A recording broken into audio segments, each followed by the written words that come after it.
परमेश्वर का धन्यवाद देता हूँ। एक बार फिर परमेश्वर ने अपनी हजूरी में आने के लिए कृपा दिया, सौभाग्य दिया, समय दिया, ठीक स्थान दिया, ठीक जगह दी, सारी चीज़ें मुहैया करवा के दी। मैं उस महान और जीवते और एकमात्र सच्चे परमेश्वर का धन्यवाद करता हूँ। आज से हम एक विषय की शुरुआत करने जा रहे हैं, जिस विषय का नाम है धन्य कौन है। तो आइए अपने सरों को झुकाएं और प्रार्थना करें। महान जीवते प्रभु, मैं आपका धन्यवाद देता हूँ पिता। थोड़ी देर बाद जीवता वचन हम सीखने जा रहे हैं। पवित्र आत्मा, आप हमें सिखाएं, एक एक की ज्ञान बुद्धि समझ प्रभु यीशु मसीह के नाम में खुल जाए और सभी को पता लग जाए कि असल में धन्य इंसान, धन्य भाई और बहन कौन है। प्रभु यीशु मसीह के सामर्थ्य और पवित्र नाम से हम मांग लेते हैं, सुनो और ग्रहण करो, आमीन। तो मेरे प्रिय भाइयों बहनों, इस पृथ्वी के ऊपर मनुष्य को परमेश्वर ने अपने स्वरूप और समानता में बनाया था, आदम और हव्वा को। लेकिन जब से उन्होंने अनाज्ञाकारिता का पाप किया, उसके पश्चात उनका स्वरूप और समानता जो परमेश्वर ने दिया था वो हट गया और परमेश्वर की महिमा को उन्होंने खो दिया। उसके पश्चात मनुष्य अपने विवेक के अनुसार चलने लगा। निष्कलंकता का युग समाप्त हो गया और विवेक का युग शुरू हुआ। उसके पश्चात मनुष्य शासन का युग शुरू हुआ। उसके पश्चात वायदे का युग शुरू हुआ। परमेश्वर ने अब्राहम को वायदा दे करके बुलाया। उसके पश्चात व्यवस्था का युग शुरू हुआ और उसके पश्चात एक ऐसा युग आया जिसे हम अनुग्रह का युग कहते हैं, जिसमें एकमात्र सच्चा परमेश्वर देहधारी हुआ। तो आज हम आधुनिक युग में किसको धन्य मान सकते हैं? क्या ऐसे इंसान को, अगर कोई इंसान राष्ट्रपति है वो बोले कि मैं धन्य हूँ? अगर कोई प्रधानमंत्री है, एमपीज है, एमएलएज हैं, आईएएस हैं, आईपीएस हैं और दूसरे अधिकारी और अधीनस्थ अधिकारी गण हैं, या कोई एक अमीर वर्ग के लोग हैं, राजा और रानी हैं और उनकी पुश्तैनी जायदाद है, हीरे हैं, जवाहरात हैं, सोना है, चांदी है और उनके पास संपूर्ण जीवन में जो काम आने वाली वस्तुएं हैं, उनको समय पर खाना मिलता है, उनको अच्छा रहने के लिए, सोने के लिए, पहनने के लिए, ओढ़ने के लिए, खाने के लिए, पीने के लिए, घूमने के लिए और अपने सुख सुविधाओं की पूर्ति के लिए सभी साधन और सुविधाएं उपलब्ध हैं। तो क्या हम ऐसे मनुष्य को धनी माने या आत्मिक धनी माने, या उस मनुष्य को हम क्या माने? वचन परमेश्वर का जो वचन कहता है, प्रभु यीशु मसीह ने कहा, यदि मनुष्य सारे जगत को कमा ले और अपने आत्मा और प्राण का ही वो नाश कर ले तो उससे कोई फ़ायदा नहीं है।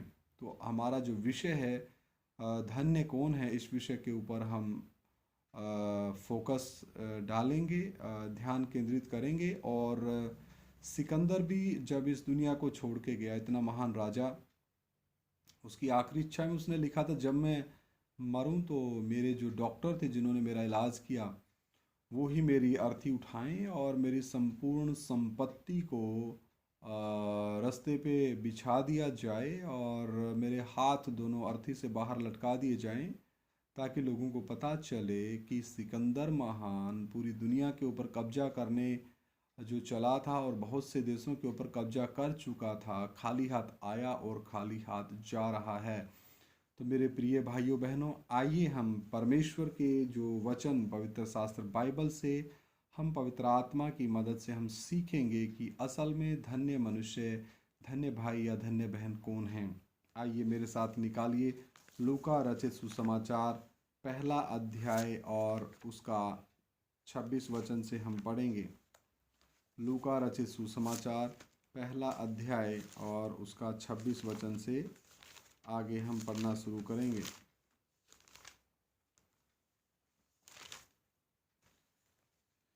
छठवें महीने में परमेश्वर की ओर से जिब्राइल स्वर्गदूत गलील के नासरत नगर में, कहाँ? गलील के नासरत नगर में एक कुआरी के पास भेजा गया, जिसकी मंगनी यूसुफ नामक दाऊद के घराने के एक पुरुष से हुई। उस कुआरी का नाम मरियम था। स्वर्गदूत ने उसके पास भीतर आकर कहा, आनंद और जय तेरी हो, जिस पर ईश्वर का अनुग्रह हुआ है, प्रभु तेरे साथ है। तो हम यहाँ पर मेरे प्रिय भाइयों बहनों मरियम को धन्य मान सकते हैं, क्योंकि तीसरे स्वर्ग से एकमात्र सच्चे परमेश्वर ने ये संदेश धर्मी जो उस समय की औरत थी, कुंवारी मरियम थी, उसके पास अपने जिब्राइल स्वर्गदूत को भेजा। और ये जो शब्द, ये वचन उसको सुनने का सौभाग्य मिला कि आनंद और जय तेरी हो, जिस पर परमेश्वर का अनुग्रह हुआ है, प्रभु तेरे साथ है। हालेलुया। तो यहाँ से हमें देखने को मिलता है कि जिसके साथ परमेश्वर है वो ही मनुष्य धन्य हैं। आगे हम पढ़ते हैं। वह उस वचन से बहुत घबरा गई और सोचने लगी कि यह किस प्रकार का अभिवादन है। स्वर्गदूत ने उससे कहा, हे मरियम, भयभीत ना हो, क्योंकि परमेश्वर का अनुग्रह तुझ पर हुआ है। यहाँ हम आगे देखते हैं कि ऐसा मनुष्य धन्य कहा जा सकता है जिसके ऊपर परमेश्वर का अनुग्रह है। 31 वचन, देख तू गर्भवती होगी और तेरे एक पुत्र उत्पन्न होगा, तो उसका नाम यीशु रखना। वह महान होगा और परम प्रधान का पुत्र कहलाएगा, और प्रभु परमेश्वर उसके पिता दाऊद का सिंहासन उसको देगा, और वह याकूब के घराने पर सदा राज्य करेगा, और उसके राज्य का अंत ना होगा। इस रीति से जिब्राइल स्वर्गदूत ने मरियम से बात किया कि हे मरियम, आपके गर्भ में जो आने वाला है वो पूरे जहान का बनाने वाला है। वो सृष्टि करता है, जिसने अपने स्वरूप और समानता में आदम और हव्वा को बनाया है। जब उन्होंने पाप किया तो उनके पाप और श्रापों को उठाने के लिए वो आ रहा है, वो आपके गर्भ में आ रहा है। आप पवित्र आत्मा की तरफ से गर्भवती होने वाली है। परमेश्वर की जो कृपा आपके ऊपर, अनुग्रह आपके ऊपर हुआ है। आप पवित्र आत्मा के द्वारा गर्भवती होंगी और एक पुत्र को जन्म देंगी, जो जगत के लोगों का उनके पापों से उद्धार करेगा। आगे मैं पढ़ रहा हूँ। मरियम ने स्वर्गदूत से कहा, यह कैसे होगा, मैं तो पुरुष को जानती ही नहीं। तो यहाँ पर मरियम को ये सवाल करने के लिए एक सही कारण हम मान सकते हैं, क्योंकि मानते हैं कि यूसुफ की मंगनी उस समय हो चुकी थी, लेकिन वो अभी तक आपस में मिले नहीं थे, तो उनकी शादी उस समय तक नहीं हुई थी। तो यहाँ पर मरियम ने स्वर्गदूत से ये सवाल पूछा। तो मरियम को स्वर्गदूत क्या जवाब देता है? स्वर्गदूत ने उसको उत्तर दिया, पवित्र आत्मा तुझ पर उतरेगा और परम प्रधान की सामर्थ्य तुझ पर छाया करेगी, इसलिए वह पवित्र जो उत्पन्न होने वाला है परमेश्वर का पुत्र कहलाएगा। और देख, तेरी कुटुंबिनी इलिशिबा के बुढ़ापे में भी पुत्र होने वाला है। यह उसका जो बांस कहलाती थी 6वां महीना है, यानी कि 6वें महीने एलूल के महीने में स्वर्गदूत पहले मरियम के पास आया, और दूसरी तरफ जो उसकी कुटुंबिनी है इलिशिबा, जकरिया की पत्नी हैं, उसके गर्भ में यूहन्ना बपतिस्मा देने वाला भी 6 महीने गर्भ में हो चुका था। क्योंकि जो वचन 37 वचन में पढ़ रहा हूँ, क्योंकि जो वचन परमेश्वर की ओर से होता है वह प्रभाव रहित नहीं होता। मरियम ने कहा, देख मैं प्रभु की दासी हूँ, मुझे तेरे वचन के अनुसार हो। तब स्वर्गदूत उसके पास से चला गया। तो यहाँ पर मेरे प्रिय भाइयों बहनों, मैं आपको इस विषय में और गहराई में ले जाने के लिए एक पृष्ठभूमि और एक बैकग्राउंड और एक इंट्रोडक्शन, परिचय के तौर पे ये वचन आगे साझा कर रहा हूँ। हम आगे और भी अधिक गहराई में इस विषय में आगे चलेंगे।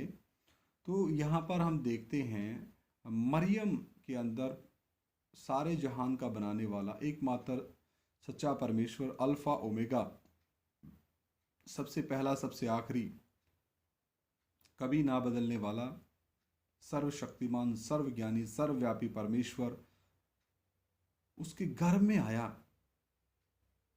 क्यों आया? ताकि अपने स्वरूप और समानता में बनाए गए मनुष्य जाति को कैसे न कैसे उद्धार का रास्ता खोल के दिया जा सके, कैसे न कैसे उनके पाप और श्रापों की सजा माफ हो जाए। तो मेरे प्रिय भाइयों बहनों, मरियम को धन्य कहा गया, क्योंकि उसके गर्भ में सृष्टिकर्ता परमेश्वर दूसरे व्यक्तित्व में, पुत्र के व्यक्तित्व में, परमेश्वर के इकलौते पुत्र के व्यक्तित्व में, परमेश्वर के मेमने के तौर पर और जगत के उद्धारकर्ता के तौर पर उसके गर्भ में आया।